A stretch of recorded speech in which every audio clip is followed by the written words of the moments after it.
Hello दोस्तों, स्वागत है आप सभी का हमारे चैनल हिंदी साहित्य समाधान में। तो आज हम पढ़ने वाले हैं सीबीएसई बोर्ड क्लास 9 क्षितिज भाग 1 की काव्य खंड है, जिसकी श्रृंखला आज हम पढ़ने जा रहे हैं, जिसमें आज हम पढ़ेंगे कबीरदास की साखियां, जिसमें कबीरदास ने समाज पर करारा व्यंग किया है और जीवन का गहरा सत्य बताया है। ठीक, तो इसे हम आसान भाषा में पढ़ेंगे, समझेंगे। तो सबसे पहले आप क्लास को लाइक कर दीजिए और अपने दोस्तों के साथ क्लास को शेयर कर दीजिए। साखियों को पढ़ने से पहले हम कबीरदास के विषय में थोड़ा सा जान लेते हैं कि कबीरदास जी के परिचय को हम एक बार देख लेते हैं। कबीर के जन्म और मृत्यु के बारे में अनेक किंवदंतियां प्रचलित हैं। कहा जाता है कि सन 1398 में काशी में इनका जन्म हुआ और सन 1518 के आसपास मगहर में इनका देहांत हो गया। ठीक, जन्म हुआ काशी में 1398 और मृत्यु हुई मगहर में 1518 ईस्वी में। कबीर ने विधिवत शिक्षा नहीं पाई थी, परंतु सत्संग, पर्यटन और अनुभव से उन्होंने ज्ञान प्राप्त किया था। तो कहने का मतलब ये पढ़े लिखे नहीं थे, जो भी ज्ञान इन्हें था अपने अनुभव से था, सत्संग से था। भक्तिकालीन निर्गुण संत परंपरा के प्रमुख कवि कबीर हैं। इनकी रचनाएं कहाँ संकलित है? कबीर ग्रंथावली। किंतु कबीर पंथ में उनकी रचनाओं का संग्रह बीजक ही प्रामाणिक माना जाता है। ठीक, तो इनकी रचनाओं का संग्रह है बीजक, यही प्रामाणिक माना जाता है। इनकी कुछ रचनाएं गुरु ग्रंथ साहब में भी संकलित है। कबीर अत्यंत उदार, निर्भय और सद्गृहस्थ संत थे। राम और रहीम की एकता में विश्वास रखने वाले कबीर ने ईश्वर के नाम पर चलने वाले हर तरह के पाखंड, भेदभाव और कर्मकांड का खंडन किया। उन्होंने अपने काव्य में धार्मिक और सामाजिक भेदभाव से मुक्त मनुष्य की कल्पना की। ईश्वर प्रेम, ज्ञान तथा वैराग्य, गुरु भक्ति, सत्संग और साधु महिमा के साथ आत्मबोध और जगत बोध की अभिव्यक्ति उनके काव्य में हुई है। कबीर की भाषा की सहजता ही उनकी काव्यात्मकता की शक्ति है। तो इनकी काव्य भाषा में दार्शनिक चिंतन को सरल ढंग से व्यक्त करने की ताकत है। इसके बाद है कि यहाँ जो संकलित साखियों में इनके प्रेम का महत्व, संत के लक्षण, ज्ञान की महिमा, बाह्य आडंबरों का विरोध आदि भावों का उल्लेख हुआ है।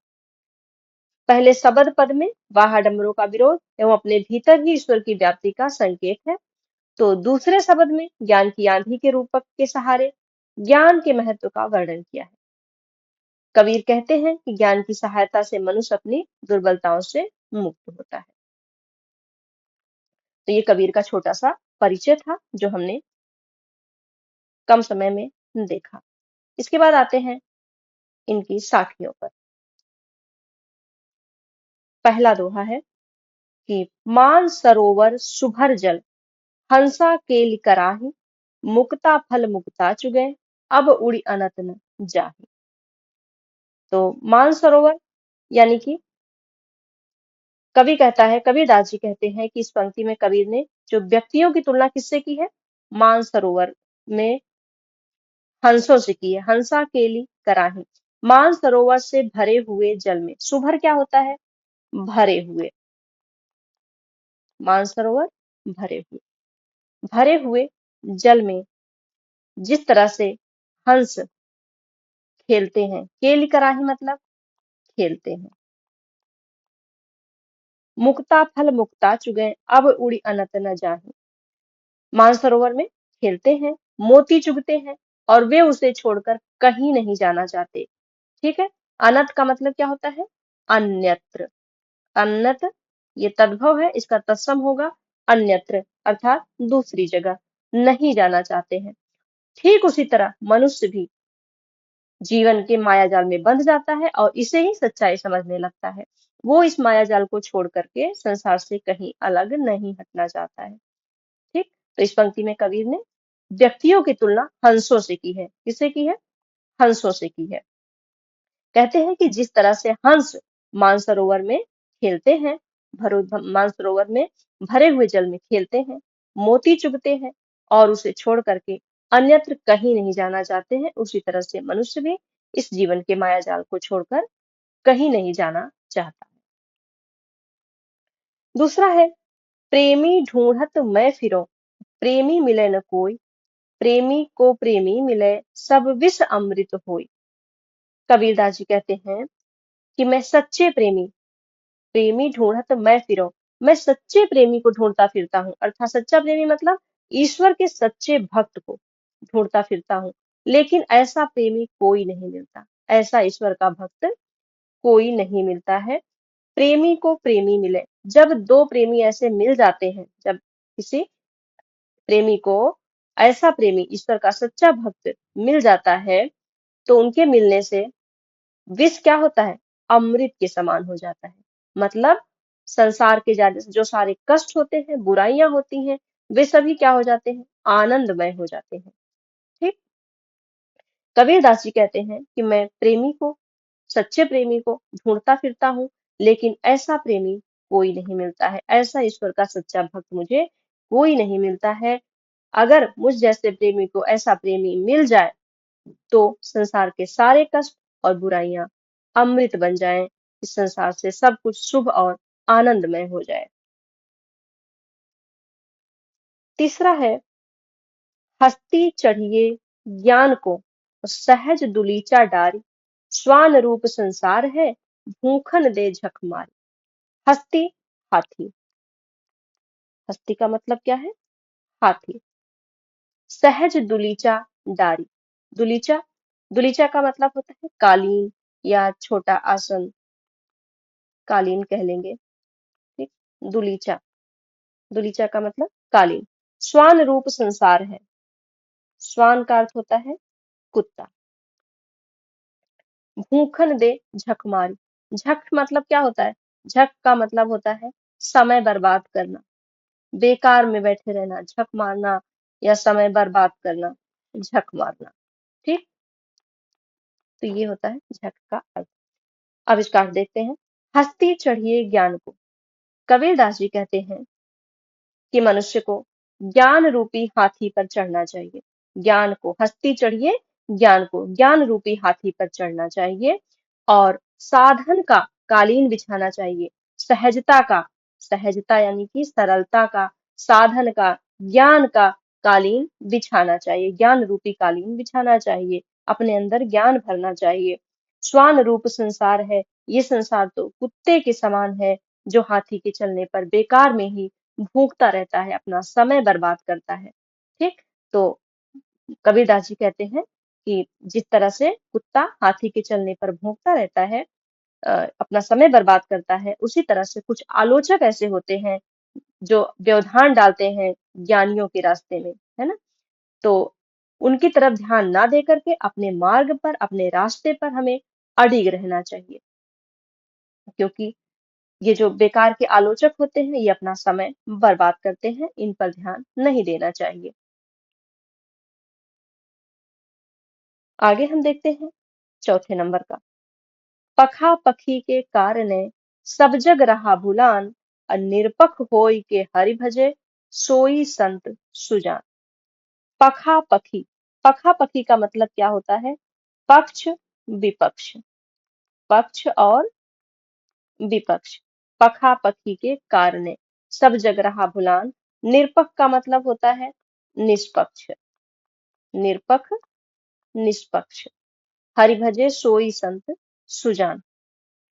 कबीरदास जी कहते हैं कि पक्ष और विपक्ष के कारण, यानी जो मतभेद होता है पक्ष और विपक्ष, इसके कारण संसार भ्रमित होकर के, भुलाने का मतलब भ्रमित होकर के आपसी झगड़े में उलझ गया है और प्रभु भक्ति से, ईश्वर की भक्ति से दूर हो गया है।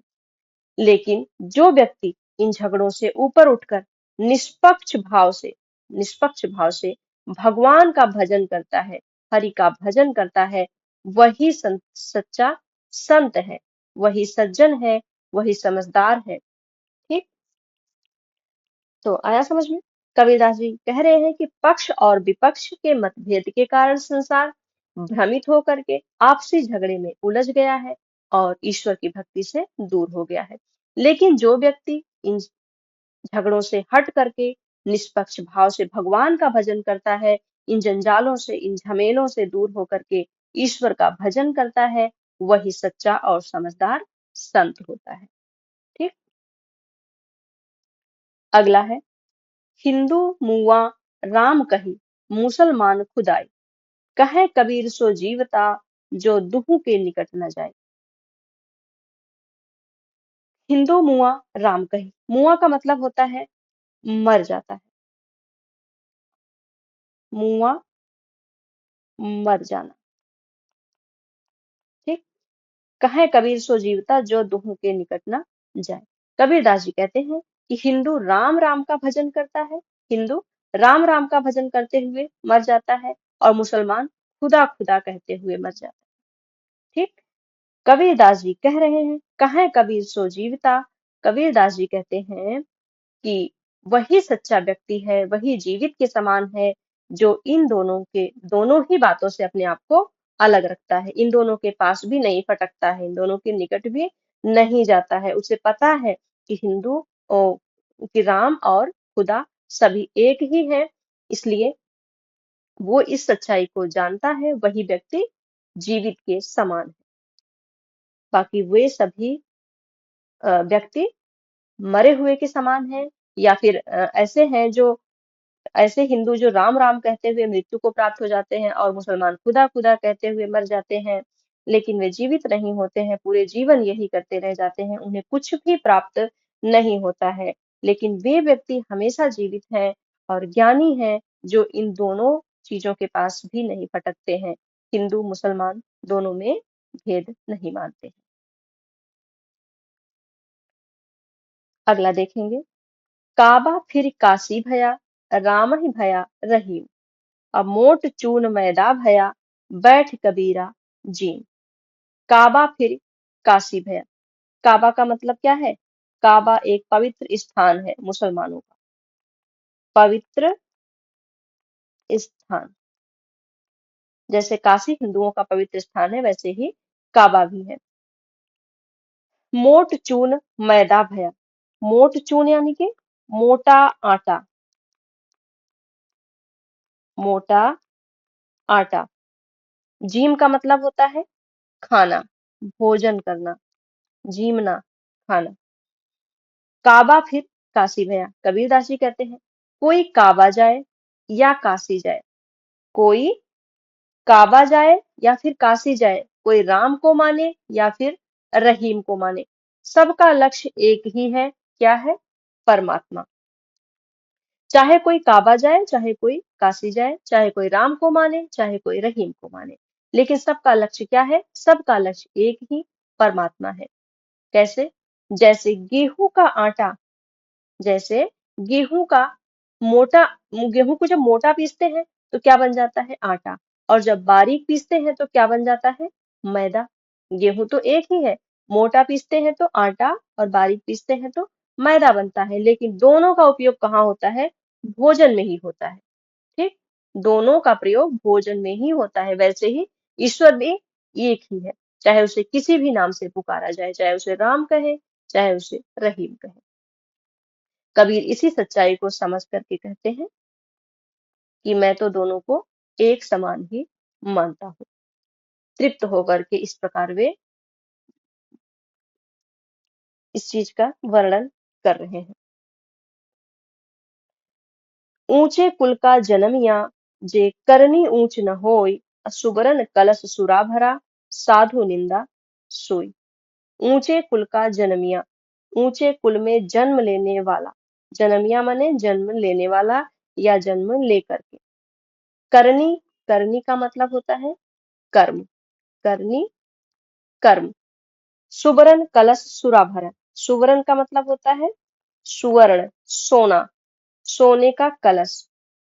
सुरा भरा, साधु निंदा सोई। सुरा का मतलब शराब, सुरा शराब। तो कबीरदास जी कहते हैं, अगर कोई व्यक्ति ऊंचे कुल में जन्म लेता है, ऊंचे कुल में जन्मा है लेकिन उसके कर्म अच्छे नहीं है, ऊंचे कुल में जन्म लिया है लेकिन उसके कर्म ऊंचे नहीं है, कर्म अच्छे नहीं है, तो उसका कुल कोई महत्व नहीं रखता है। ठीक। जैसे बता रहे हैं कि जैसे सोने के बने हुए कलश में, सोने का जो बना हुआ कलश है, उसमें अगर शराब भरी हो तो वह कलश कितना भी मूल्यवान हो, ठीक, लेकिन वो अपवित्र ही माना जाता है। उसी तरह बिना अच्छे आचरण का ऊंचा कुल भी क्या होता है, बेकार होता है। साधु निंदा जो करते रहते हैं, साधुओं की संग, सज्जनों की बुराई करते रहते हैं, उनका कर्म ही बेकार होता है। इसलिए ऊंचे कुल में जन्म लेने वाला कितना भी ऊंचे कुल में जन्म लेने वाला हो, लेकिन अगर उसके आचरण अच्छे नहीं है तो वह गिरा हुआ माना जाएगा। तो कबीरदास जी यही कहते हैं कि व्यक्ति की पहचान कैसे होती है, उसके कर्मों से होती है, ना कि उसके जन्म से होती है। तो यहाँ पर कबीर की साखियां हमने पढ़ ली। इसके बाद है शब्द। तो आज हमने कबीर की साखी को भाव, अर्थ और जो इन्होंने संदेश दिया उसको हमने विस्तार से समझा। अगर आपको क्लास उपयोगी लगी हो तो क्लास को लाइक कीजिए और ऐसी ही पूरी काव्य श्रृंखला को पढ़ने के लिए चैनल को सब्सक्राइब कर लीजिए। यदि आपके मन में कोई प्रश्न हो, कोई डाउट हो तो कमेंट बॉक्स में जरूर लिखें, उसका निदान अवश्य किया जाएगा। मिलते हैं अगले वीडियो में। धन्यवाद।